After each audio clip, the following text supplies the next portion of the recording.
I don't know if everybody's aware that close to 70% of the lamb consumed in the US is imported.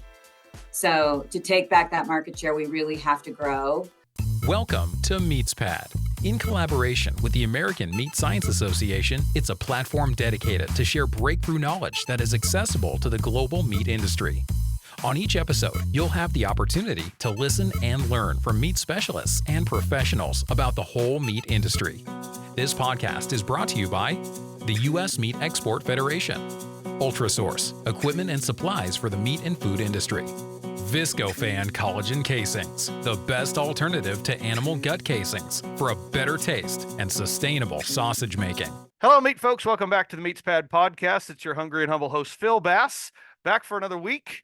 And, we talk about a number of different animals, different species on this podcast. But one thing that we haven't spent much time on is the sheep world and specifically American-based lamb, American-sourced lamb. And so as a result, I've had the opportunity recently through my day job at the University of Idaho to connect with folks at the American Lamb Board. And I have with us Megan Wortman, representing the American Lamb Board. And Megan, maybe you can tell folks about your title and a little bit about what is the American Lamb Board? Of course. So I'm the executive director, and we're based in Denver, Colorado. As you can see, a little snow maybe in the background. We have been in existence for about a little over 20 years, but essentially we're the national checkoff program for the lamb industry. So everybody that produces and processes lamb pays into our program to do generic marketing and research to build demand and awareness for American lamb in the U.S. market primarily. And tell us a little bit maybe about the folks who are on your board, who specifically we're representing. So we're overseen by the Department of Agriculture, and in fact, the Secretary of Agriculture appoints our board members. So they're appointed for 3-year terms. They are eligible to serve a second, so you can serve up to 6 years. And it's really important that the board represents the diversity of the industry. So they're very, very thorough with that. So there's large producers, small producers, representatives from all over the country. And we are unique. Unlike the beef checkoff, we actually have the processor side of the industry both paying in and represented on the board as well. So there's 13 board members. And every year USDA is soliciting nominations. So I always take an opportunity to encourage people to think about getting involved. Yeah, definitely. Anybody that's out there that might be raising lambs, raising sheep meat, this is an opportunity to really become an active member, an active participant in trying to drive demand for American lamb, especially. I love lamb. I grew up eating probably more lamb than anything out there, and so I think it's really cool to have an organization that's out there talking about and promoting lamb. And so maybe you could talk a little bit about some of the initiatives that you're currently working on, or maybe might be coming in the future to help promote American lamb. Sure. Of course, we've got kind of our Super Bowl of lamb coming up this weekend with Easter. So yeah. a significant amount of our lamb is consumed around the spring holidays. But what we do is try to keep lamb top of mind and make it more approachable for consumers, chefs, retailers year round. So do a number of things and campaigns. We'll go into summer grilling. We work with a lot of influencers, food bloggers to develop approachable recipes and create how-to videos. So a lot of what we do is culinary education. But one of our biggest campaigns is Lamb Jam. Some people may have heard of Lamb Jam. We had been doing for the past 10 years a series of events in key target markets where chefs were invited and they would compete and cook different lamb dishes. Consumers would buy tickets. We'd engage the local media to be judges. And COVID really shut that down. And events in general have really slowed down. So we're doing a lot more virtually.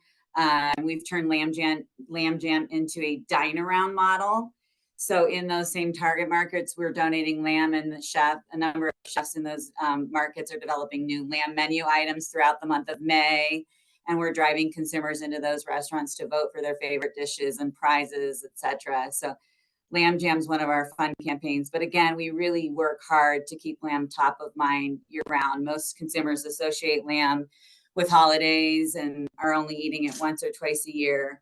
So focusing on very approachable year-round applications for lamb. I was just going to mention a little bit about for those who are listening, who may be some of our smaller processors who have multiple species and including lamb that you sell or process. I think lamb is very well positioned right now with the market, and I'm trying to recall some of the folks that you guys were talking about, and I believe it was one of your colleagues talking about the different types of consumers, and what was it lamb curious versus lamb aficionados. I'm sure Yeah. I'm really messing up the terminology, but maybe talk a little bit about that. Yeah, I mean, but essentially, regardless of the classification or really age demographic, the thing that all lamb lovers have in common is being foodies. Yeah. You know, they love to try adventurous recipes and different flavors. They tend to travel, they tend to cook a lot at home, and they tend to be that friend in a friend group that loves entertaining, and everybody loves coming to their house because they know it's going to be extraordinary food. So we're really targeting foodies in several different generations, whether they're just, curious, the younger generation, or, have young kids at home and don't have a lot of time to cook, creating simple solutions for them, Mhm. to the culinary connoisseurs, which are folks like me that are empty nesters and have a lot of experience cooking, have confidence in the kitchen, and have more time to experiment with lamb. Yeah. So, well, and to that point, I've like I mentioned, I think lamb is so well positioned right now, with the interests in the foodie world and folks looking maybe to try something different. It's not like it's super extreme. It's not like we're eating shark meat or something here. This is That's something right. that anybody can prepare. We just need to remind them that it is an option. It's a great option, and it's not that difficult. It doesn't have to be challenging, I right? know it's mind-boggling. Our slowest sales period is during the summer, Yeah. which to me is the easiest way to experiment with lamb. You just treat it like a good steak, salt and pepper or whatever, throw it on the grill, no mess in the kitchen. But consumers associate it with roasts and holidays. So we're really trying to bust out of that, because you're right. It doesn't have to be intimidating. It doesn't have to be more complicated than other high, quality proteins. But also, we're doing a lot in the space of trying to tell our story about the nutrition profile and the sustainability and how the product is raised. So, two really good things we've got going for us. Our flavor, our unique flavor. It's a great, sexy product with so much potential, but then it's also got this amazing nutrition profile and a fantastic sustainability story. So, doing a lot in that space. We recently got a USDA Climate Smart grant, so doing a lot of work in quantifying our impacts and minimizing emission impacts, and really encouraging best practices in the industry. So excited about that. That's definitely part of the story that we need to be telling to our customers walking through the door, is that uh, sheep are ruminants, and they're amazing upcyclers. We can put them out on rangeland. They're going to turn grass and areas that we can't farm into food and fiber. And wow, what a miraculous thing! It's a magical creature. Yes. It's so cool. Yeah. Uh, Yes. The other thing that's been exploding is contract grazing opportunities. So yeah. solar grazing, grazing in vineyards, using sheep for fire suppression areas. Mhm. So we've actually just hired a full-time staff person to manage grazing workshops and help educate producers, because there's more demand than there are producers that know how to take advantage of the contract. So we are hosting workshops to help producers navigate that process and be able Mhm. to take advantage of some of those contract opportunities, which in a volatile land market really helps add some profitability for the producer. So we're really excited about that, and should result in some increase in domestic production, which is Mhm. what we really need to be competitive and be able to recapture market share from imports. I don't know if everybody's aware that close to 70% of the lamb consumed in the US is imported. So to take back that market share, we really have to grow, Mhm. become more efficient, more competitive, and take it back. Yeah. Yeah. Well, and uh, it and you're from fulfilling the mission exactly how it should be. We're trying to find ways that it's not just promoting sheep meat, lamb, American lamb. It's trying to find ways of of profitability for the producer. And so I love the ideas of the solar farm grazing and the vineyard grazing. I mean, I love my cattle, but if I put them into a vineyard, they would just absolutely destroy everything. Whereas sheep are going to be more delicate. They're going to stay closer Yeah. to the ground. They're going to really clean things up. Where again, you're not having to spend fuel to go mow down pastures as a result. You're using the lamb as it was naturally intended to go and graze And and improving the fresh meat. soil while you're doing it. Yeah. Yeah. Yeah. Oh my gosh, how cool. I love that you're looking at this in an entire systematic approach. It's not just, more meat. We absolutely need more meat. And I like your call out to specifically saying if we had more of American lamb, we could sell more of it. I believe the demand is there. You believe the demand is there. And so Absolutely. yeah, ways to help our producers get more sheep on the ground and grow more have more American lamb that's available for Americans to buy, which is exactly what we need to be doing. So yeah. That's right. Can you share just a little bit about how folks can find some of the recipes you mentioned? Of course, we've got two websites. One's consumer facing, AmericanLamb.com, really easy to remember. That's where all of our recipes, cooking videos, cooking tips, nutrition information, our sustainability stories, that all lives there, and it's meant for consumers, retailers, and chefs. And then lambboard.com is industry facing. So lots and lots of information there for the industry. We post all of our, like strategic plans, annual reports, our budgets and plans.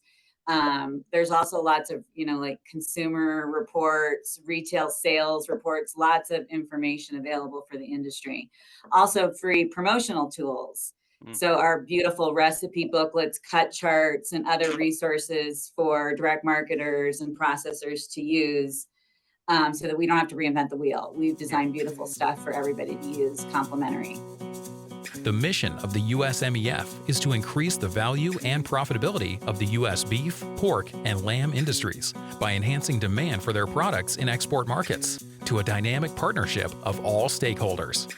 Simply put, USMEF is putting U.S. meat on the world's table. And so the promotional tools, that's available at lambboard.com. Lambboard.com. Yep. Okay.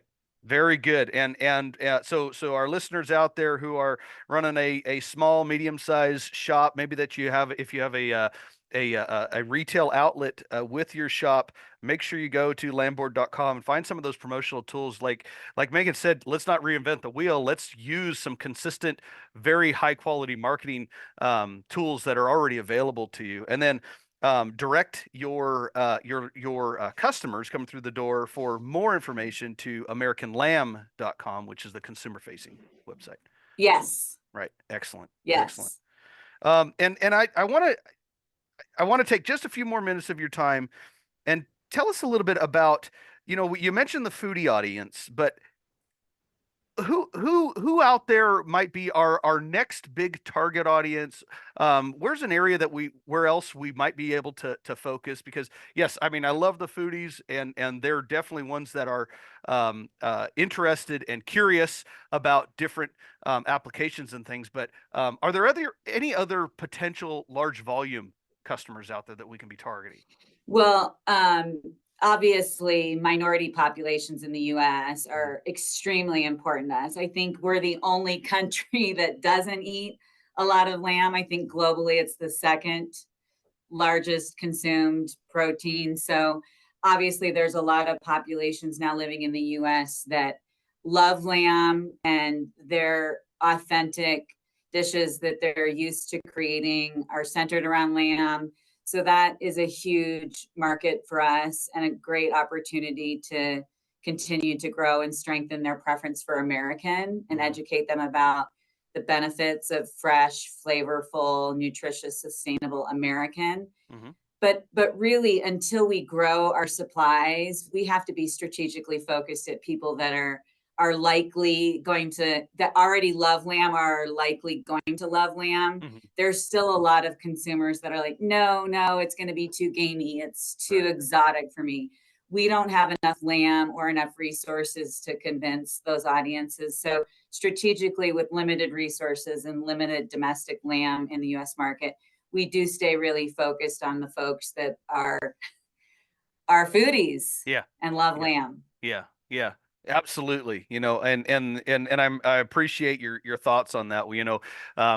I had the great opportunity to go and visit with the board. That was in January. Is that right? When we Yeah, had the yeah, meeting there, and remember. that was a conclusion that I came to, is that, it's the demand's absolutely there. We need more sheep out there, and so Yeah. that we can have the American product, so that we can meet that demand, which is, I think that's a good problem to have, but we definitely need to keep trying to figure that problem out. So We're just trying to balance how we allocate resources between promoting our product and supporting and growing the industry. yeah, yeah. Well, and that's what it's about, is trying to help the hardworking farmers and ranchers out there. And I tell you, folks, if you ever get a chance to go to one of the larger conference, I mean, these are definitely grassroots folks that are part of the board, that are leading the team. These are folks that are truly boots on the ground, raising these animals, but then also helping to figure out the direction of the American Land Board later on, and working closely with Megan and her team. And so, no, I applaud you guys for doing all of that, and thank you for supporting our farmers as a result. Of course, but Yeah. speaking of large conferences, we would be remiss if we do not mention Lamb Summit, Yes. this will be our third Lamb Summit. This is our marquee educational conference focused on producers, processors, industry members, on topics related to improving the quality and consistency of our product and our production efficiencies. Again, the overall idea of how can we increase our competitiveness and recapture market share from imports. So that will be summer of 2025 at the University of Idaho. Hey, the center of the universe Yeah. in Moscow, Idaho. If anybody didn't know that, that's where it was the whole time. It's so easy to get to for everybody.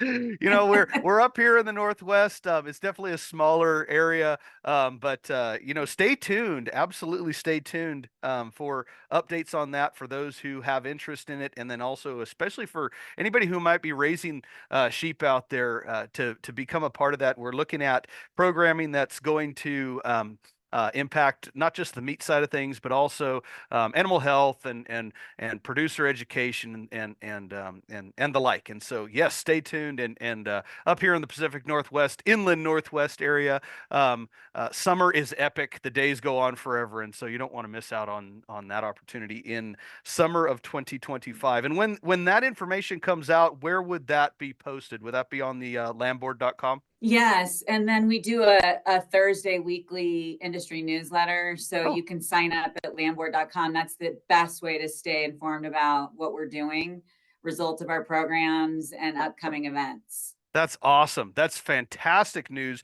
especially for our small producers out there. Get signed up at landboard.com to get on that newsletter. Get the information. We all need to be continually reminded of things, and especially the lamb opportunities that are out there and ways to grow demand. And so, no, this is fantastic. We like to wrap things up, Megan.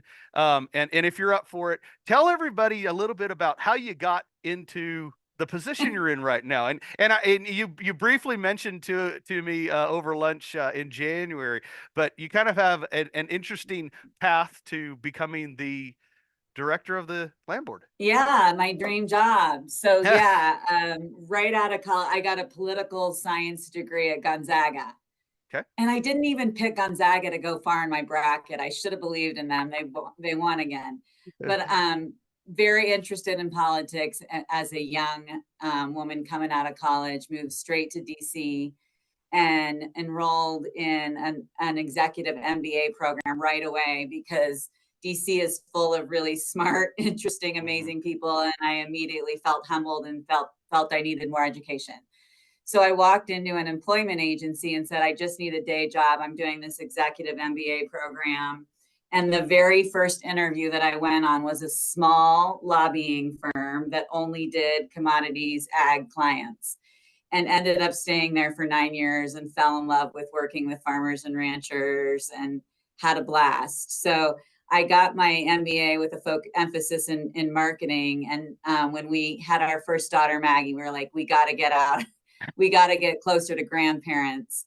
And we ended up, I'm from Denver. I'm a city girl, didn't have any kind of an ag background, moving home, and all of my connections were in agriculture. And the land board was just forming, and somebody connected me to them. And here I am, luckily able to use my marketing background. I'm now prohibited from lobbying. Right. But I think that the background in policy and regulation in agriculture was a good background. And certainly we work a lot with the Department of Agriculture and work closely with our trade association. So combination of ag policy and now marketing has been my career path. Folks, you have a sharp, strong, driven leader on the land board here, and I'm assuming your time in DC also made you tough. Yeah. So you got to have some thick skin. You got to have thick skin. You're better than I am. I was there during the Clinton era, so it was very eye-opening for a 20-something. Yes, I learned a lot. Yeah, absolutely. Well, having that background, and you're right, being a contractor of a checkoff, you're not allowed to lobby anymore, but having the understanding of what's going on with policy is important. But yeah, you're just remind everybody out there, the land board's out there to promote and to help conduct research and do things like that to help grow demand. So it's not a lobbying organization. But having that background definitely makes you a stronger leader, and so we really appreciate you being a part of MeatsPad today. Any departing words for folks out there? More information for? No, I hope if you need any Passover or Easter recipe ideas, we've certainly got a lot to choose from on the website. And if you need tips, shoot me an email. I'll help you figure out a menu. Excellent. Well, thank you, Megan, and good luck to your team out there. And hopefully we'll see you before summer of 2025. But if not, we'll see you for sure in 2025 in Moscow, Idaho. Thanks a lot.